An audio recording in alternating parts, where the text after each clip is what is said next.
ప్రపంచవ్యాప్తంగా ఎంతో గుర్తింపు పొందిన తూర్పుగోదావరి జిల్లా కడియం నర్సరీ రంగానికి గత కేసీఆర్ ప్రభుత్వం ఎంతో తోడ్పాటు ఇచ్చారని ఎమ్మెల్సీ కవిత అన్నారు. తూర్పుగోదావరి రాజమండ్రి రూరల్ కడియం మండలం కడియపు లంక శ్రీ సత్యదేవ నర్సరీని సందర్శించారు. కేసీఆర్ ప్రభుత్వం హరితహారం పేరుతో కోట్లాది రూపాయలతో మొక్కలను కడియం నర్సరీల నుండి కొనుగోలు చేసిందన్నారు. ఈ పథకాన్ని నూతన ప్రభుత్వం కొనసాగించాయి. తెలంగాణలో పచ్చదనం పెంపొందించడంతో పాటు కడియం నర్సరీ రైతులకు అండగా నిలవాలని సూచించారు.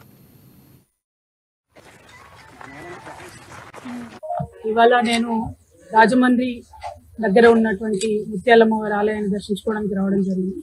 అట్లానే దగ్గరలోనే ఉన్నటువంటి కడియంలో మరి ప్రపంచానికి తెలుగు వారి యొక్క ప్రేమ, పచ్చదనానికి సంబంధించినటువంటి ప్రేమను పరిచయం చేసినటువంటి అనేక నర్సరీలు ఇక్కడ ఉండడం అన్నది చాలా సంతోషించదగ్గ విషయం. దాదాపు 2-3 వేల ఎకరాలలో పెద్ద పెద్ద నర్సరీలు ఇక్కడ ఉండడం, అన్ని పెద్ద పట్టణాలకి ఇండియాలో అదేవిధంగా విదేశాల్లో కూడా మంచి మంచి మొక్కల్ని పంపించడం అనేది చాలా సంతోషించదగ్గ విషయం. మరి తెలంగాణ ప్రభుత్వంలో కేసీఆర్ గారు మీ అందరికీ తెలుసు, వారు కూడా చెట్లను ప్రేమించే వ్యక్తి కాబట్టి కడియంలో ఉన్నటువంటి నర్సరీలందరికీ కూడా తెలంగాణకు హరితహారం అనేటటువంటి కార్యక్రమం పెట్టినప్పుడు అనేక రకాలైనటువంటి వేలాది మొక్కలు